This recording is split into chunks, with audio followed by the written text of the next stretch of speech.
Okay, so the Irish Examiner, as you might know, over the last couple of years has gone full SJW tard, and really seem to be doing their best to foment division between blacks and whites, between women and men, between gays and straights, between Muslims and Christians, and so forth.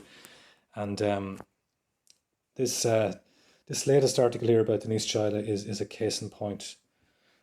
Um, so what can you say about Denise Chila that hasn't been said before? How about she's really good? I'm only joking. No, she does have some she does have some talent. In fairness, no, I mean, you know, it does take a certain amount of drive and ambition to get to where she is now, despite the fact that yes, she was probably given the Choice Music Prize on a plate because they wanted to have a diverse face there, especially after the whole George Floyd and BLM and all of that. Um, she's created a lot of problems for herself with her antics, with her kind of with that kind of, what would you call it, a certain arrogance, a certain kind of looking down her nose at Irish people, at ordinary Irish people.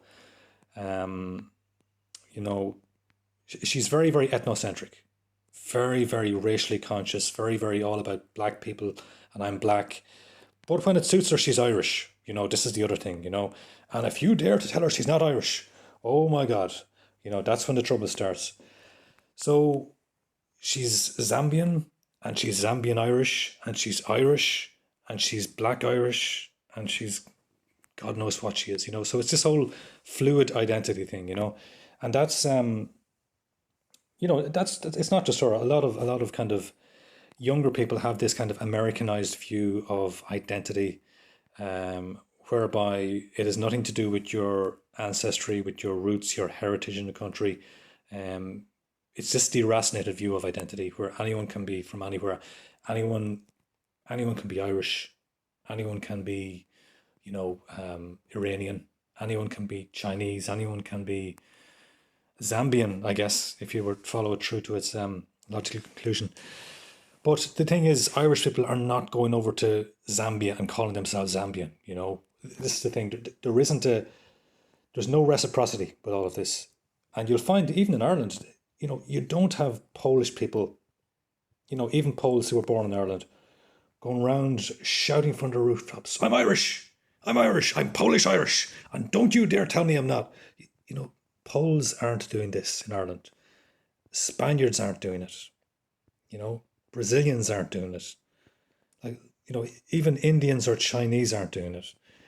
Pretty much the only people doing this in Ireland are sub-Saharan Africans, people of sub-Saharan African heritage living in Ireland, either who've moved to Ireland or have been born here and brought up here. So there's a bit of a identity crisis there with some of these people, and Denise Child is a perfect example of this. So here, she was going on about this. You know, I'm an Irish person who is black. I'm not a black Irish person, but an Irish person who's also black. A Zambian person who's living in Ireland. So it's all kind of relativist. And that is what her idea of identity is. But the thing is, she is now trying to sort of foist her Americanized view of identity onto Irish people. You know, Irish people are not doing that to her, and they're not doing that to people of other cultures and other, um, you know, racial backgrounds or whatever. But this is the difference. Again, it's the reciprocity. There is no reciprocity. Irish people are not going over to Zambia and Mozambique and Nigeria and places like this and telling the locals, no, I'm Nigerian, I'm Zambian, I'm pure Bantu, we're not doing that. But people like her are doing that here, and that's the difference. One rule for her, another rule for everyone else.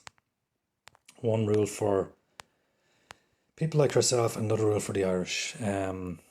Yeah, so again, going on about the hair thing, there's some sort of a fetish there thing with some African people in Ireland with this hair thing.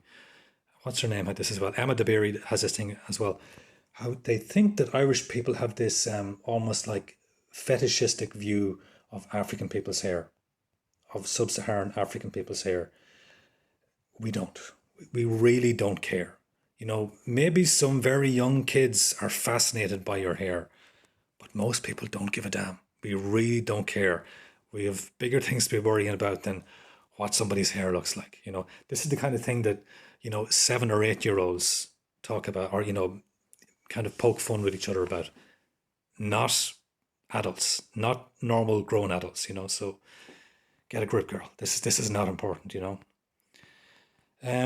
Says she moved to Ireland at the age of 3. I thought it was 8 actually, but according to this, it's the age of 3. I'm not sure that's true actually. Every article I read before now said she was 8, but it's not that important. Yes, she lived here all her life. Yes, she has this kind of what would you call it? A desperate need to be liked, a desperate need to be seen as authentic. And this is this thing of if somebody is trying so hard to be something, it comes off as inauthentic. It comes off as crass. And this is why, she does get, this is why some people don't take a liking to her, because she doesn't have that humility. She doesn't have that awareness that if you shout from the rooftops that you're Irish, if you keep shouting from the rooftops and shoving it down people's throat that you're Irish and you're Black Irish and you're Zambian Irish and don't you dare say anything else, people are going to get pissed off at that. People are going to quickly realize you're a gobshite, and they're just not they're not going to listen to any more of your bullshit, basically. And that is why Denise Chaila gets abused from some people. It's not a racist thing. It's you're a gobshite thing. That's what it boils down to. Okay, she's here talking about you need to see me as strong. Black people generally, people of African heritage, particularly sub-Saharan African heritage, they already have this kind of they tend to be quite confident people, in my experience anyway. They're not the shrinking violets. They're not the kind of people that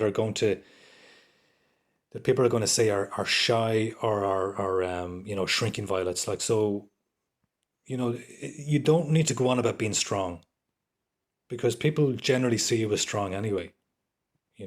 Like, look at young African lads and girls in Ireland today. Look at the young black fellas and girls going around in their teens in Ireland. I mean, they're huge. They are bloody huge. Look at your average 15-year-old young black fella in Ireland today. A lot of them are touching 6 foot.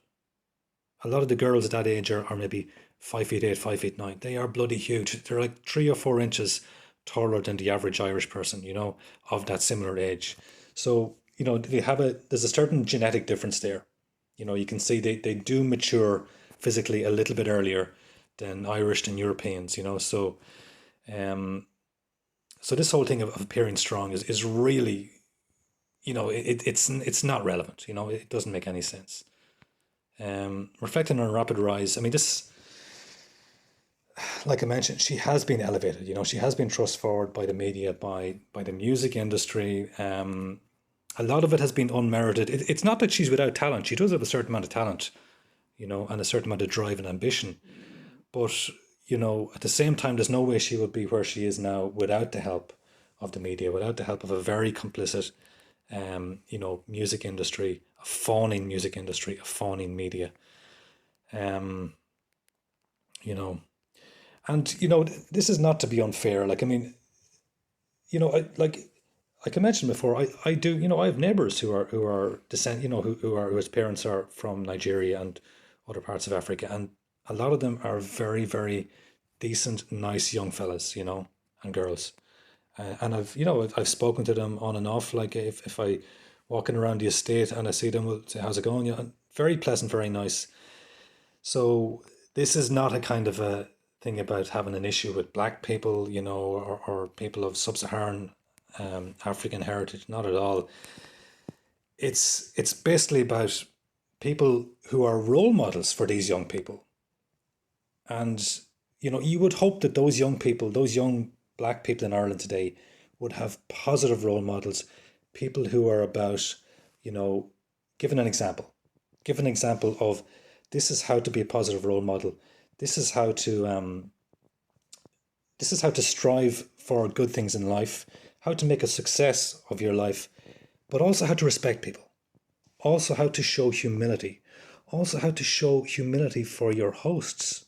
to show humility for Irish people, to show humility and respect for the people of this country who took you in, as a young girl, who were good to you. Okay, there might have been a few people in your school who weren't very nice to you, but that happens to all of us. That happens. Every second Irish person I know was bullied to some extent growing up, and she was as well in school. But you don't take that out on everyone else. You don't take that out on Irish people, on the entirety of Irish people afterwards with your